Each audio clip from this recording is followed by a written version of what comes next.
हार्दिक पटेल, अल्पेश ठाकोर, शंकर चौधरी, न जाने कौन कौन से बड़े नाम गुजरात में मंत्री की रेस में चल रहे थे, मगर चलने से होता ही क्या है। ये नरेंद्र मोदी के दौर की बीजेपी है और यहाँ चलता वही है जिसको खुद मोदी चाहते हैं, और मोदी के मन में क्या होता है वो आखिरी वक्त में ही पता चलता है प्रेस को भी। नमस्ते, मेरा नाम है निखिल और आप देखना शुरू कर चुके हैं दी ललन टॉप शो। सुर्खियों में आज संसद में हुई हलचल की जानकारी देंगे, IIM में खाली पदों की बात भी करेंगे, भारत और चीन के बीच जो झड़प हुई है उसकी चर्चा भी करेंगे, मगर सबसे पहले बड़ी खबर में बात गुजरात में मंत्रियों की शपथ और उसके पीछे की दिलचस्प कड़ियों की।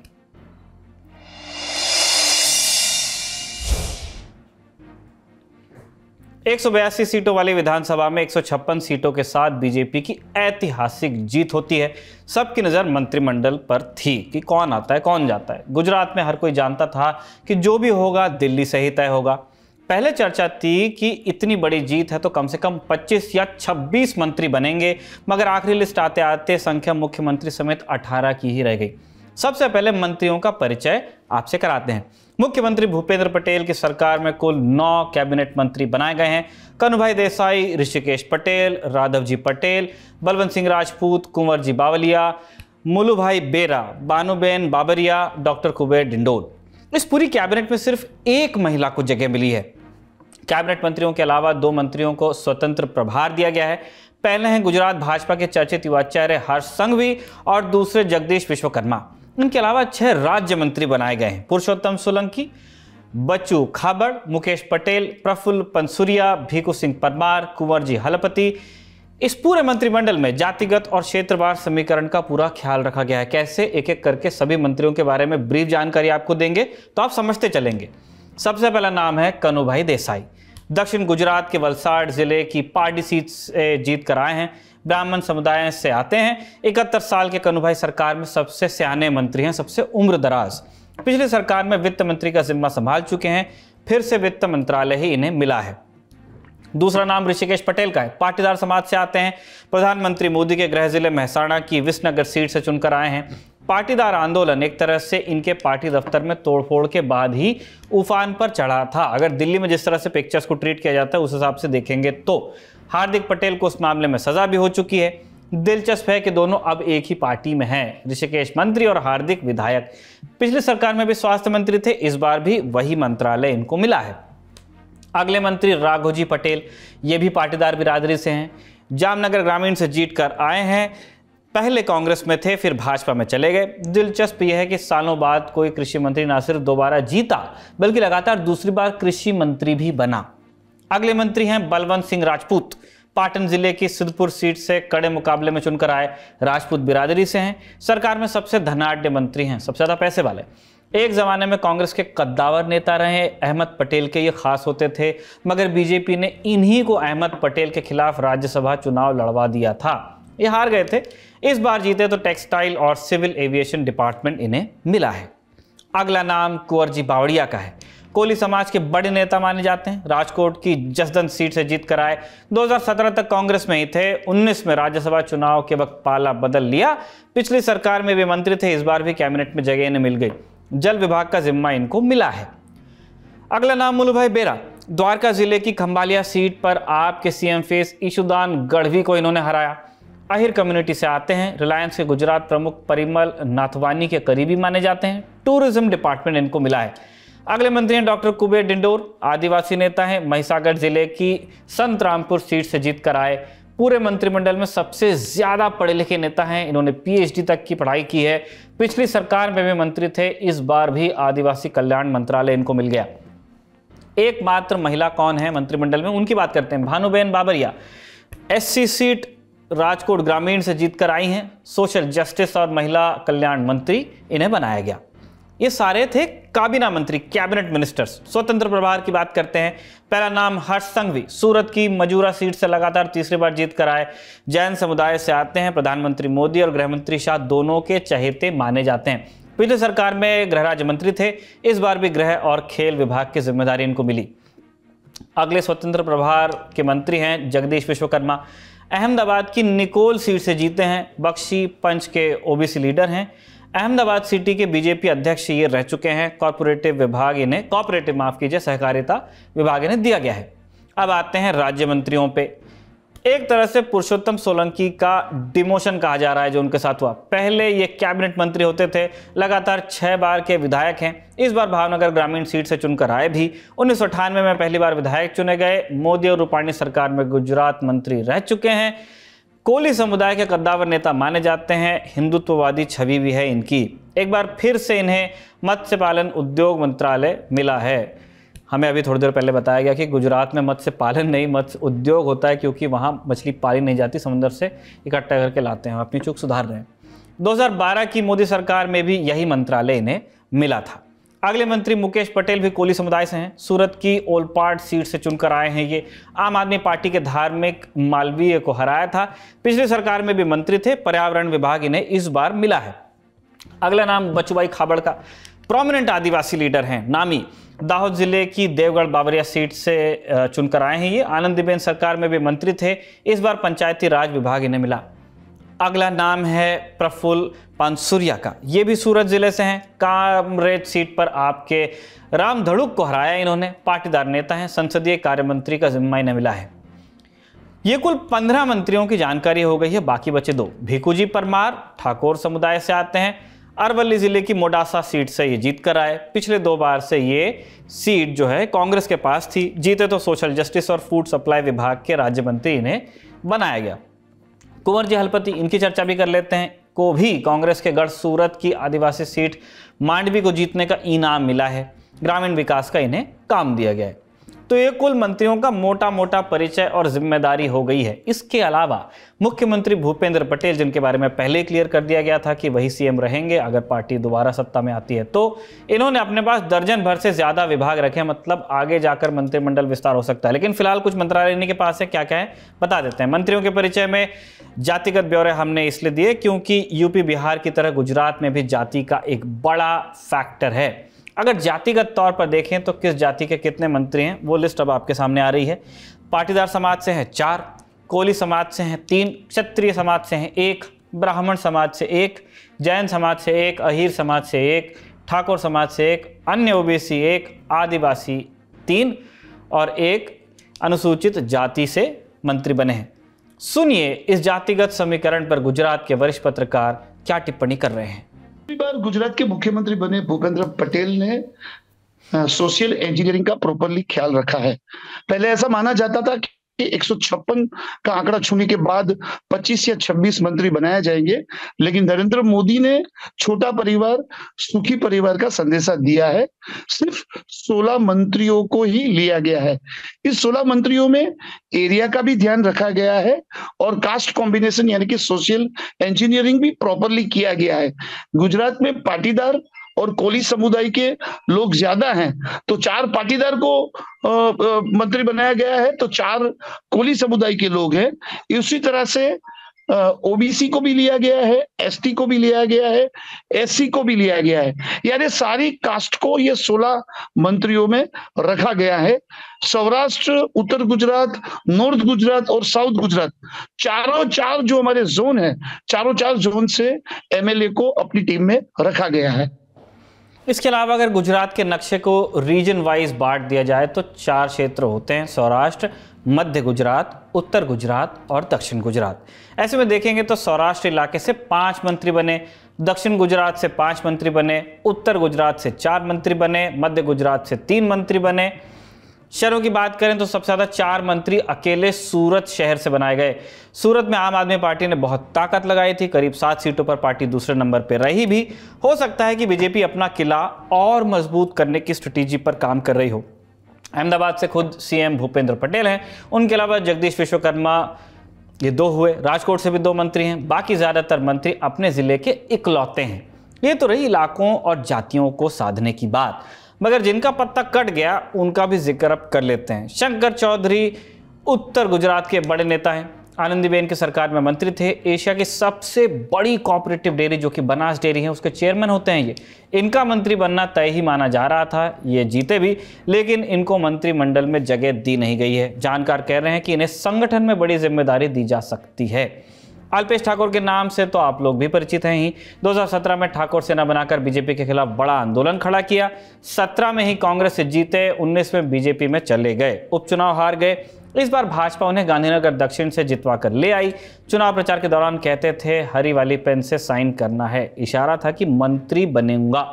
मगर मंत्रिमंडल में इन्हें अब तक जगह नहीं मिल पाई है। जो पहला मंत्रिमंडल है उसमें अल्पेश के अलावा जो सबसे चर्चित चेहरा बने हार्दिक पटेल, इतिहास में नहीं जाएंगे। सब जानते हैं आप कि 2017 में माफ कीजिए, हार्दिक पटेल की पोजीशन क्या थी।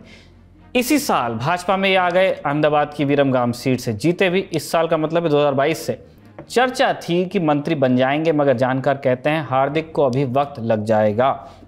जीतू वाघानी एक बड़ा ही चर्चित नाम, इस बार मंत्रिमंडल से नदारद रहे। गुजरात बीजेपी के अध्यक्ष रह चुके हैं, पिछली सरकार में शिक्षा मंत्री रहे, पेपर लीक की वजह से अक्सर सुर्खियों में रहते थे। शायद यही वजह है कि इस बार उन्हें मंत्रिमंडल में जगह नहीं मिली है। अब एक और नाम है रमनलाल बोरा का, 7 बार के विधायक और बहुत सीनियर नेता हैं, कहते हैं नरेंद्र मोदी से भी सीनियर। उनकी राज्य की सरकार में मंत्री रह चुके हैं, स्पीकर पद भी संभाल चुके हैं। इस मंत्रिमंडल में जगह नहीं मिली, मगर स्पीकर के पद के लिए इनके नाम की चर्चा है। कुल मिलाकर कहें तो गुजरात में आनंदीबेन और अमित शाह के खेमे के बीच मनमुटाव की चर्चा बहुत होती है, मगर आखिर में चलती उन्हीं की है जो सत्ता के केंद्र में है, यानी नरेंद्र मोदी। इस कैबिनेट में भी नरेंद्र मोदी की ही छाप नजर आती है। वही नेता मंत्री बने हैं जो प्रधानमंत्री की गुड बुक में माने जाते हैं। ये थी हमारी दिन की बड़ी खबर। अब सुर्खियों का रुख करते हैं। पहली सुर्खी एक बेहद परेशान करने वाली घटना से बनी है। 2.5 साल के भीतर भारत और चीन की सेनाओं के बीच एक बार फिर हिंसक झड़प हो गई है, जिसमें दोनों तरफ के जवानों को चोटें आई हैं। इस बार ये सब हुआ अरुणाचल प्रदेश में। ये घटना 9 दिसंबर की है, लेकिन इसकी जानकारी अब बाहर आई है। रक्षा सूत्रों के मुताबिक 9 तारीख को अरुणाचल प्रदेश से लगी वास्तविक नियंत्रण रेखा माने LAC पर चीन की सेना पहुंची। इसका विरोध करने के लिए भारत की फौज भी पहुंची और तब दोनों सेनाओं के बीच झड़प हो गई। रक्षा सूत्रों का दावा है कि जवानों को लगी चोटें मामूली हैं। दोनों पक्ष इसके बाद उस इलाके से पीछे हट गए, डिसएंगेज किया उन्होंने। इसके बाद दोनों पक्षों के स्थानीय कमांडर्स ने एक फ्लैग मीटिंग की, जिसमें शांति की स्थापना के लिए बातचीत हुई। अरुणाचल प्रदेश के जिस इलाके में झड़प होना बताया जा रहा है, वहां वास्तविक नियंत्रण रेखा को लेकर दोनों पक्षों में मतभेद है, जो तवांग का इलाका है। तो दोनों सेनाएं अपने अपने दावे तक जाकर के पेट्रोल करती हैं। पेट्रोल करने में क्या होता है, आप एक पॉइंट से निकलते हैं, अपने कैंप से निकले, आपको बताया कि यहाँ से बॉर्डर जा रही है, उस रेखा से वहाँ तक के जाना है, कुछ देर वहाँ पे रुकते हैं और अपनी निशानी छोड़ दी जाती है। कोई मैगी का पैकेट हो सकता है, कोल्ड ड्रिंक का कैन छोड़ दिया, सिगरेट का पैकेट छोड़ दिया, इस तरह की कोई निशानी जो बताती है कि ये हिंदुस्तान है और हिंदुस्तान की फौज यहाँ आकर के गई है। पेट्रोल एक गश्त ही है। अब ये सिस्टम चल रहा है 2006 से। उनकी फौज भी आती है, हमारी फौज भी जाती है। ऐसे में छोटी मोटी झड़प हो जाने की गुंजाइश बनी रहती है। और इन झड़पों के दौरान, इन कॉन्फ्रंटेशंस के दौरान क्या किया जाना, इसके लिए एक इलैबोरेट सिस्टम है जो 90s के दौर से इवॉल्व किया गया था।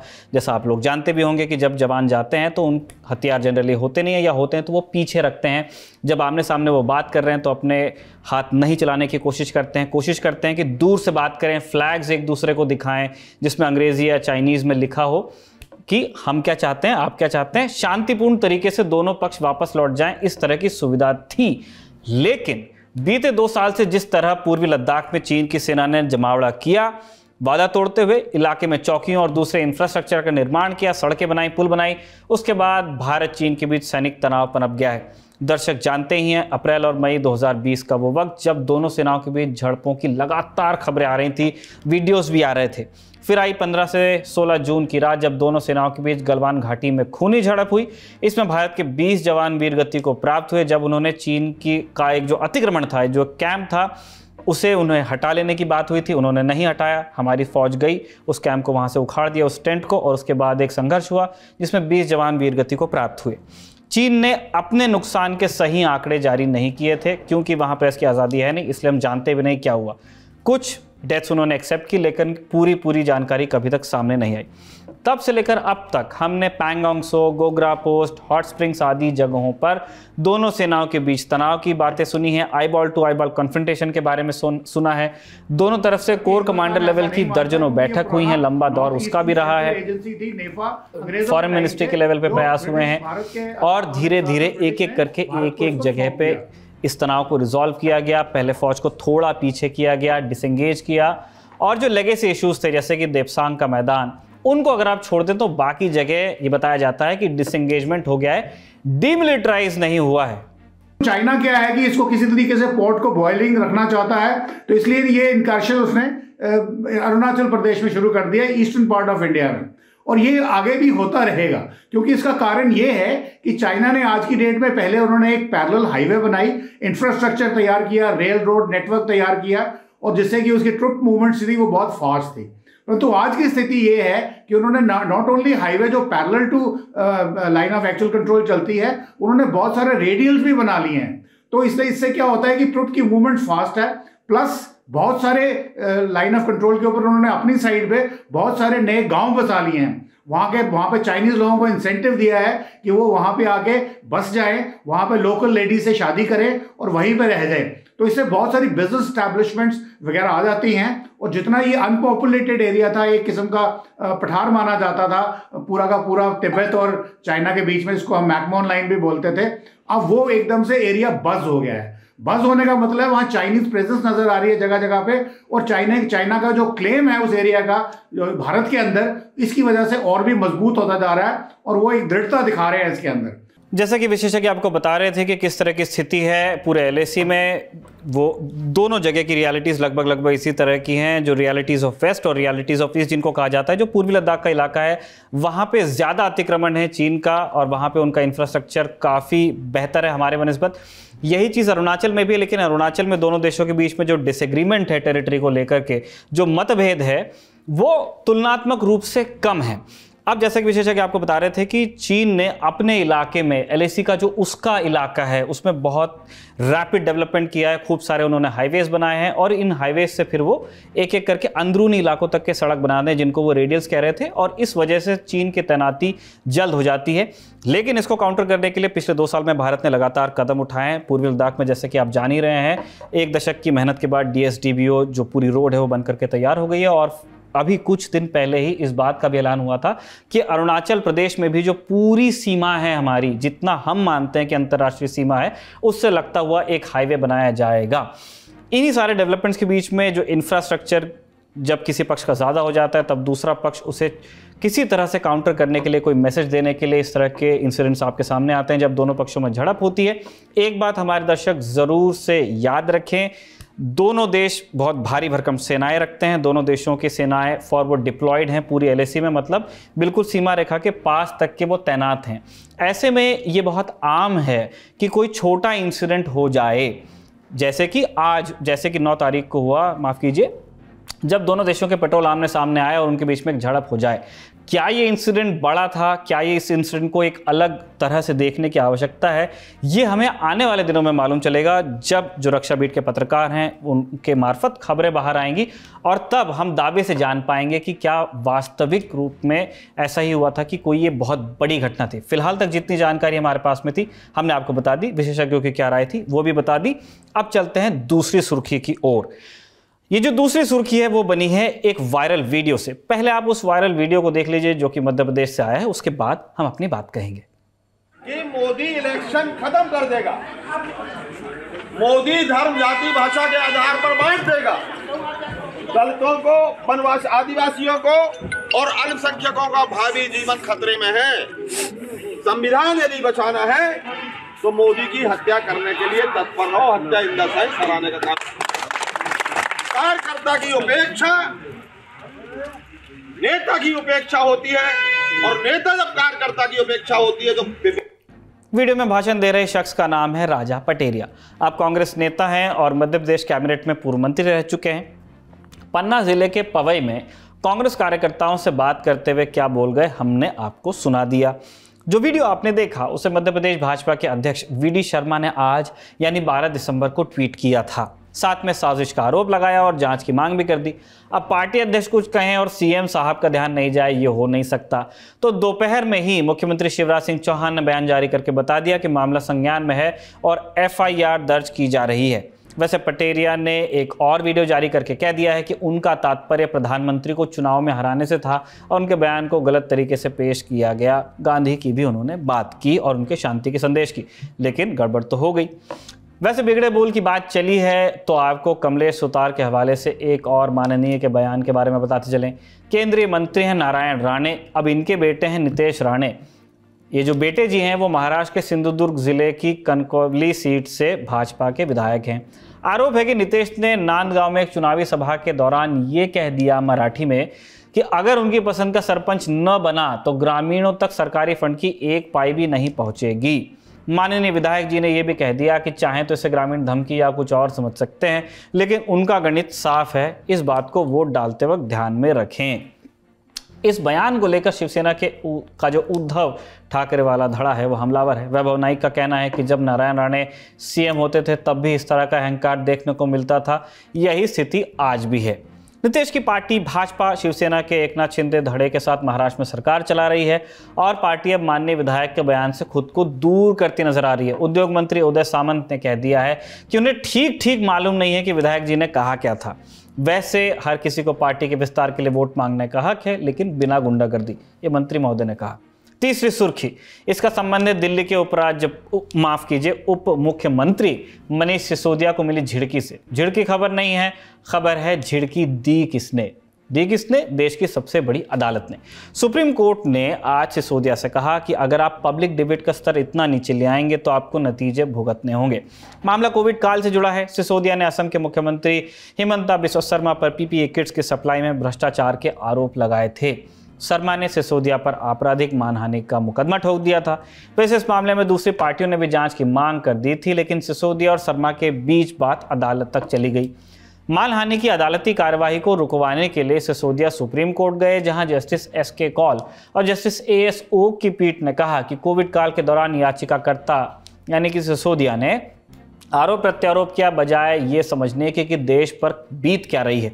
अदालत ने यह भी कहा कि याचिकाकर्ता को पहले ही बिना शर्त माफी मांग लेनी चाहिए थी। इस झिड़की के बाद सिसोदिया के वकील अभिषेक मनु सिंघवी ने याचिका वापस ले ली।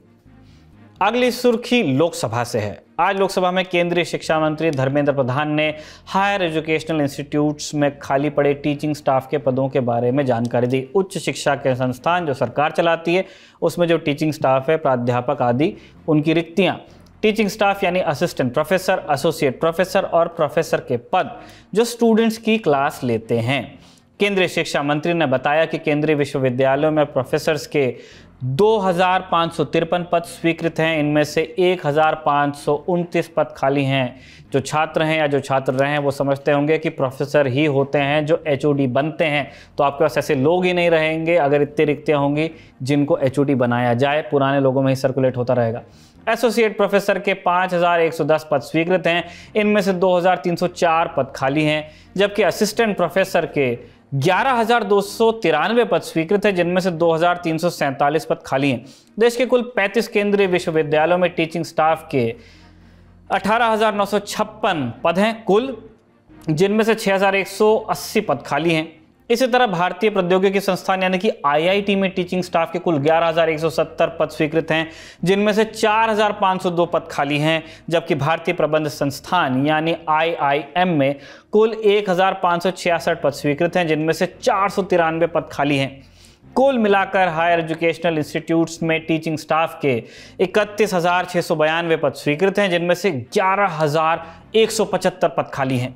केंद्रीय मंत्री ने इस जानकारी के साथ ये भी बताया कि रिक्तियों का होना और उन्हें भरना सतत प्रक्रिया है, ये लगातार चलती रहती है। शिक्षा मंत्रालय ने रिक्तियों को मिशन मोड में भरने का निर्देश दे दिया है। संसद की कार्यवाही पर विस्तार से यदि आप जानकारी चाहते हैं तो हमारे खास पेशकश संसद में आज आप देख सकते हैं। अगली सुर्खी का संबंध है महाराष्ट्र के पूर्व गृह मंत्री से जो अब जेल से बाहर आ सकते हैं। हम बात कर रहे हैं राष्ट्रवादी कांग्रेस पार्टी के नेता अनिल देशमुख की, जो भ्रष्टाचार के आरोप में जेल में बंद हैं। इन्हें बंबई उच्च न्यायालय से बेल मिल गई है। जेल से बाहर आने के लिए उन्हें 1 लाख रुपए का बॉन्ड भरना होगा और जांच में सहयोग भी करना होगा। लाख रुपए की व्यवस्था देशमुख के लिए बाएं हाथ का खेल है, लेकिन उन्हें 10 दिन का इंतजार करना पड़ेगा। क्यों? क्योंकि न्यायालय के आदेश के मुताबिक इस मोहलत का इस्तेमाल सीबीआई सुप्रीम कोर्ट जाने के लिए कर सकती है। अगर सुप्रीम कोर्ट बंबई उच्च न्यायालय के आदेश में दखल न दे तो देशमुख बाहर आ जाएंगे। अनिल देशमुख पर प्रवर्तन निदेशालय मनी लॉन्ड्रिंग का मामला भी चला रहा है। इस मामले में उन्हें 4 अक्टूबर को बेल मिल गई थी। दिन ढलने तक एक और खबर आई थी बेल से जुड़ी। दिल्ली दंगों के लार्जर कॉन्स्पिरेसी केस में बंद उमर खालिद को उनकी बहन की शादी के लिए अंतरिम जमानत मिल गई है। अंतिम सुर्खी का संबंध है हिमाचल प्रदेश के नए नवेले मुख्यमंत्री सुखविंदर सिंह सुक्खू से। उन्होंने आज आधिकारिक रूप से सूबे के 15वें मुख्यमंत्री का पदभार ले लिया। आज उन्होंने अपनी पहली कैबिनेट बैठक भी की। इससे पहले उन्होंने प्रेस से कहा कि चुनाव प्रचार के दौरान जिन गारंटी स्कीम का जिक्र हुआ उन्हें त्वरित रूप से लागू किया जाएगा। मंत्रिमंडल विस्तार के सवाल पर सुक्खू बोले कि यह काम कांग्रेस हाईकमान के साथ बातचीत के बाद किया जाएगा। अब वक्त है विदा का। जाते जाते आपको एक वीडियो के साथ छोड़ जाते हैं। सड़क चलते आपको हार्ट अटैक आ जाए तो आपको कौन बचा सकता है? जवाब है सूबेदार सोनम पराशर। आज ग्वालियर के गोले का मंदिर चौराहे पर एक बुजुर्ग अचानक बेहोश हो गए। पास ही ट्रैफिक ड्यूटी पर तैनात मध्य प्रदेश पुलिस के सूबेदार सोनम पराशर ने यह देख लिया और बिना देर किए बुजुर्ग को CPR दे दिया। दिल का दौरा पड़ने पर यह फर्स्ट एड की तरह होता है। इसके बाद सूबेदार पराशर ने एम्बुलेंस बुलवाई और बुजुर्ग को अस्पताल में पहुंचाया, जहां उनका इलाज चल रहा है। सोनम की सूझबूझ ने एक जान बचाई। आप भी बचा सकते हैं। इसी उम्मीद के साथ कि आप सोनम से प्रेरणा लेंगे, हम लेते हैं विदा। शुक्रिया, शुभ रात्रि। आपके ज्ञान की गहराई नापने के लिए आ गई है ललन टॉप क्विज। मौके पर दो जवाब और मौके पर ही पाओ इनाम। सोमवार से शुक्रवार रात 9 बजे सिर्फ ललन टॉप ऐप पर। याद रखो कक्का की बात जो कही गई है नॉलेज पर। हाल लगाओ हाल फायदा, दे लगाओ का फायदा। तो फटाक से डाउनलोड करो ललन टॉप ऐप और आ जाओ 9 बजे क्विज खेलने के लिए हमारे साथ।